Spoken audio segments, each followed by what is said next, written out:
In the lectures so far, we've been talking a lot about the past of America's Constitution. We've gone back 225 years to the founding era, 150 years to the Civil War era. We've talked about the progressive era amendments from the early 20th century and the 1960s amendments.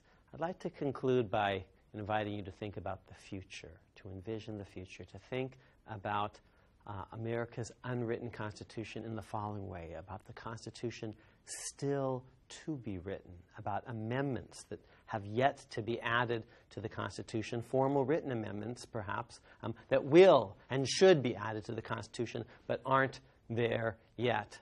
So instead of looking back 225 years, let's look ahead.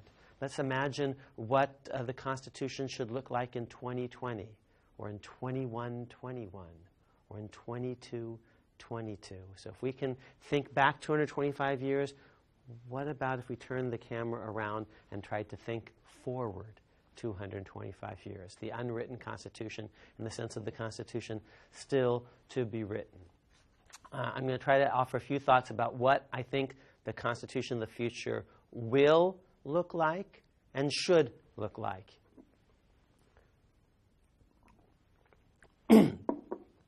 Now, here are three principles that I'm going to sort of put forth from the beginning about the amendments that we are likely to see and should see. First, the amendments of the future ideally should add to liberty and equality rather than detract from it. And why do I say that? Because the amendments thus far have done this. The Constitution was more democratic and egalitarian than what had preceded it. It started with, it's the hinge of history. It's this big bang that created tremendous democratic momentum, and that momentum is carried through the amendments. The Bill of Rights made the system more free and equal than before. The 13th, 14th, and 15th Amendments ended slavery, promised equal citizenship, black suffrage. The 19th Amendment enfranchised women, and the 17th Amendment provided for a more democratic Senate in the progressive era. In the 1960s, we got rid of poll tax disenfranchisement. We brought 18-year-old and young Americans into the electorate. The amendments have added to liberty and equality thus far and not taken away from them, with the arguable exception of prohibition, which was a failed constitutional amendment. The 18th was repealed by the 21st. So if we are to be faithful to that constitutional tradition, we should embrace amendments that continue that trajectory. I've just made a methodologically conservative argument for substantively liberal amendments. The people that gave you the Constitution and the Bill of Rights and the Reconstruction Amendments and the Progressive Amendments and the 1960s amendments were freedom-loving and liberal and egalitarian reformers of the system. So, for example, an amendment that says marriage must be between one man and one woman, well, you could have that. But that would take away from existing liberty and equality, where marriage is not everywhere and always one man and one woman. You could do that, but it would be the first amendment, with the possible exception of prohibition, to cut back on liberty and equality. Whereas an amendment that says, actually, everyone is born equal, black and white, male and female, whether you're born gay or straight, and therefore gays should have an equal right to marry with straights, that constitutional amendment would fit a trajectory of increased liberty and equality. So we could do all sorts of things. We could get rid of the First Amendment in substantial part. We could destroy our constitutional project. We could have an amendment making it a crime to burn the flag, but that would be a limitation on the First Amendment, and the first one, really, that would be a substantial intrusion on the right of Americans to criticize symbols of public authority, to express themselves in robust, uninhibited, and wide-open ways politically. So you could do this. You could destroy the constitutional inheritance, but if you are faithful to the story thus far, I suggest amendments that add to liberty and equality fit the story in a way that amendments that don't. Here's a second claim.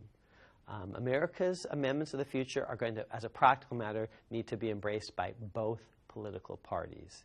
An amendment generally requires 2/3 of the House, 2/3 of the Senate, 3/4 of the states. This is very hard to achieve unless both parties are on board. We talked about America's partisan constitution. It's going to play a role in the amendment process as well. You can't get to 2/3 of the House, 2/3 of the Senate, 3/4 of the states without both parties being on board. And third, amendments are generally going to reflect the state constitutional experience. Almost everything in the U.S. Constitution states did first. They had written constitutions first. In the late 1770s, early 1780s, states came up with written constitutions. The federal constitution mimics that.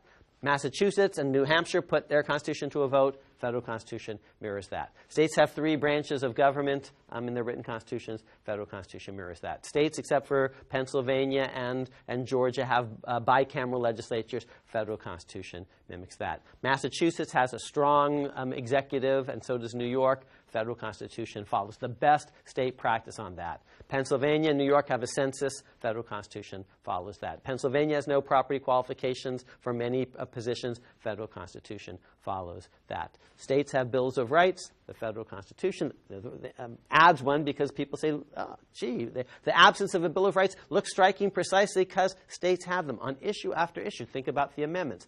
States, many of them get rid of slavery before the U.S. Constitution gets rid of slavery. Many states let blacks vote before the U.S. Constitution let blacks vote. Many states let women vote before the U.S. Constitution lets women vote. On issue after issue after issue, states are the laboratories of experimentation. They road test certain ideas first, show that they work here, work in America, and then the federal Constitution copies them. So 3 principles. Add to liberty and equality. At the very least, don't take away from it. Both parties have to be on board.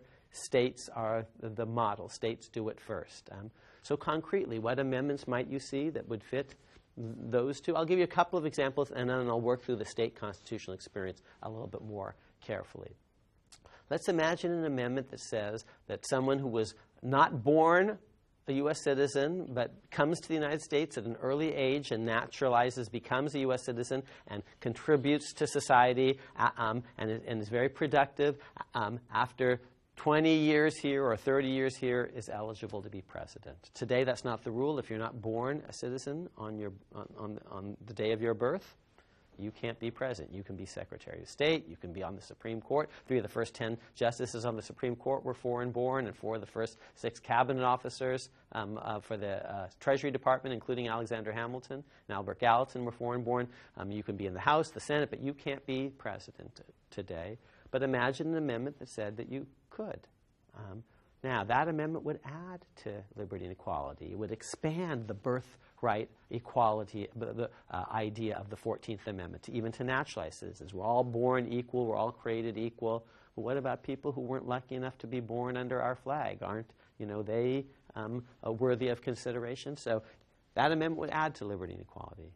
That amendment actually states have done a version of this first. Arnold Schwarzenegger was governor of California, and even though he was a naturalized American. Jennifer Granholm of Michigan was governor of Michigan, even though she was born a Canadian citizen. Governors look a lot like presidents. I'm going to come back to that. But 4-year terms, veto pens, pardon pens, independently elected of the legislature. They're mini presidents, and states have made naturalized citizens eligible. So states have road tested this idea to some important extent. So it adds to liberty and equality. States have road tested it. Yes, and both parties in the future might be in favor of this, because for every Democrat who might be eligible, a Madeleine Albright, a Jennifer Granholm, there's a Republican, a Henry Kissinger, an Arnold Schwarzenegger.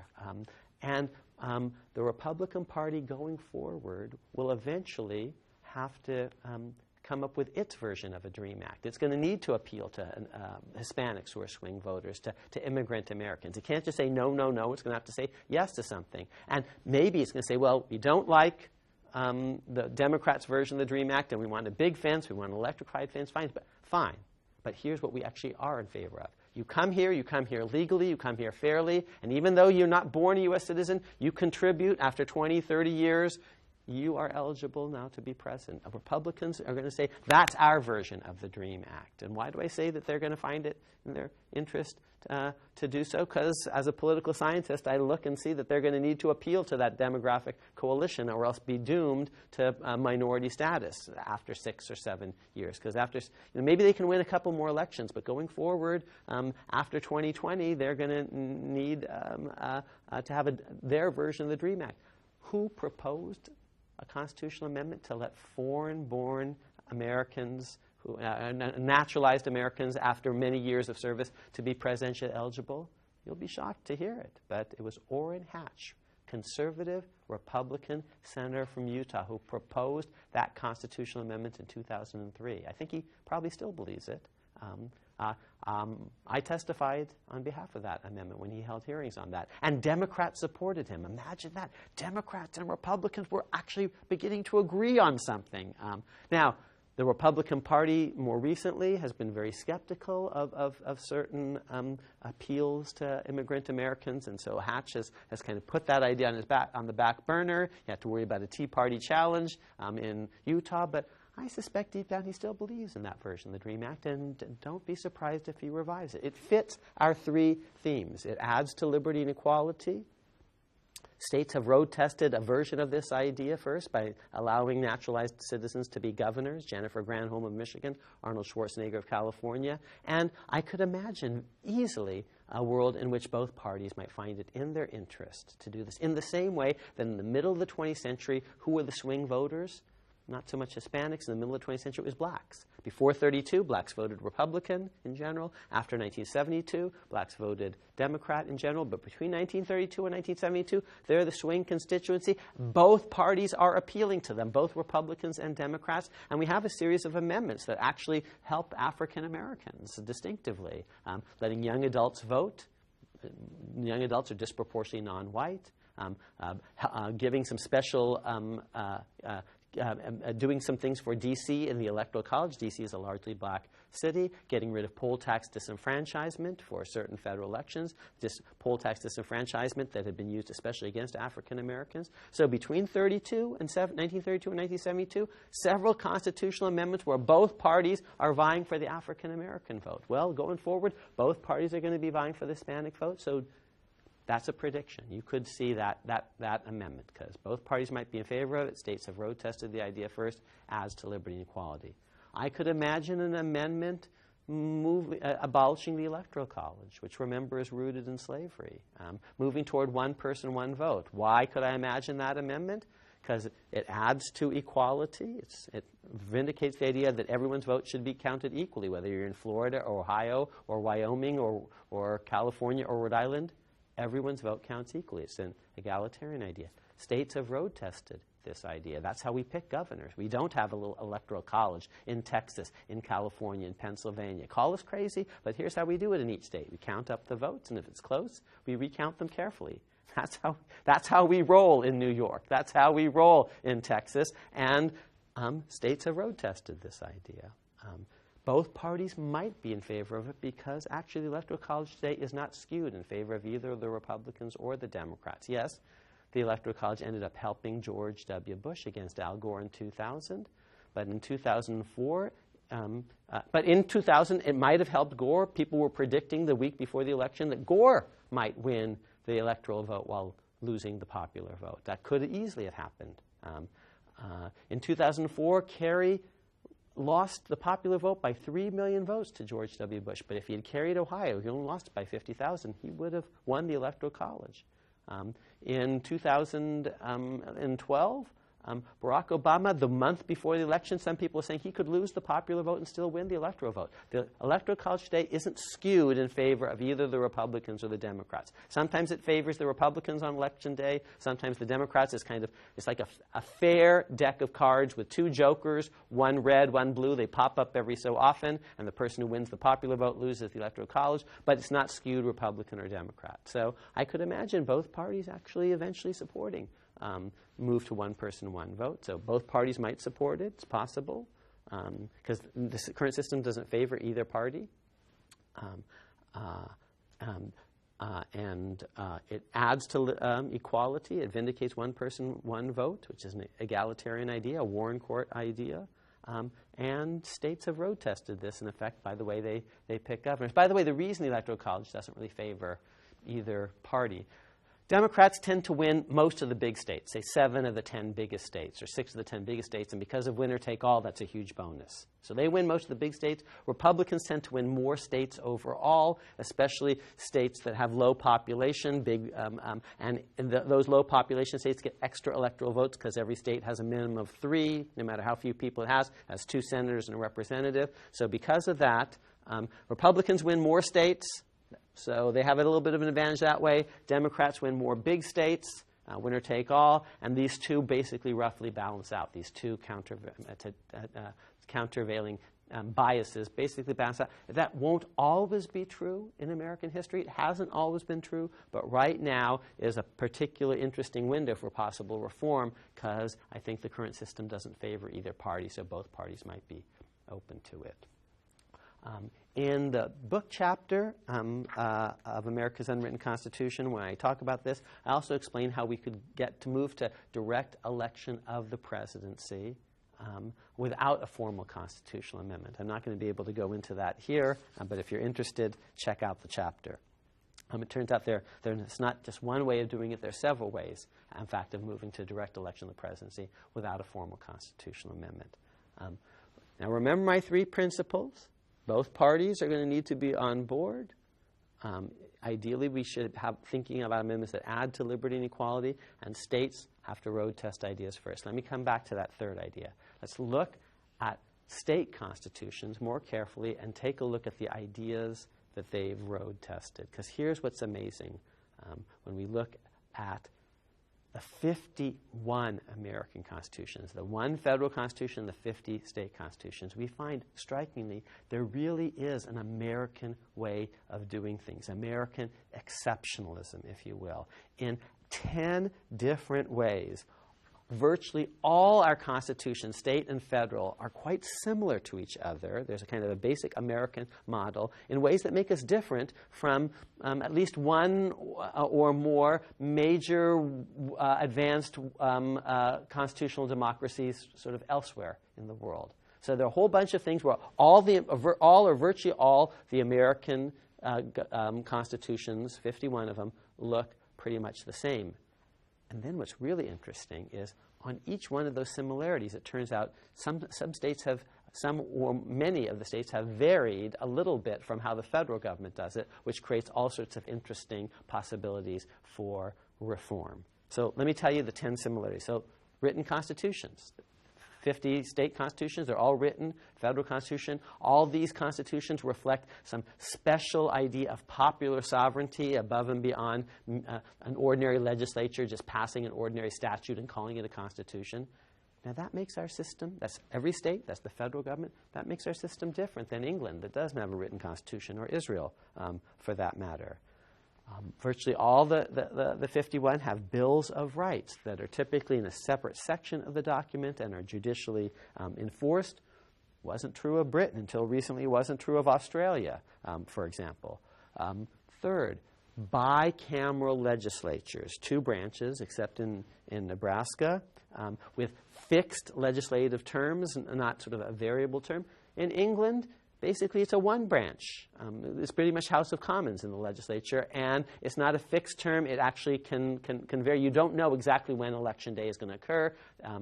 Anytime there's a vote of no confidence, you can have an early election if the opposition causes the downfall of the ruling coalition. The ruling coalition can call an early election. It's called the snap election if it thinks that there's an advantage of doing so. That's not our system. But our system is bicameralism, fixed legislative terms. Now, we have in the 4th similarity, single-member districts in most of the state legislatures with 2 parties, not a proportional representative system. The same 2 parties everywhere, pretty much Democrats and Republicans. That's different than multi-party systems that you see in a lot of other countries, Italy, Israel, New Zealand, Germany. They have proportional representation systems. That's not quite what we have. We've got a strong presidentialist system with all 50 states have a governor who's elected independently of the legislature and serves a fixed term. It's not like a parliamentary system where in England or other places where the legislature picks the head of the executive branch. That's not sort of our system at the state level or the federal level. Sixth, we have a constitutionally specified presidential executive understudy, the vice president, lieutenant governors in most states. That's just not true. Who has sort of his own term of office, 4 years typically.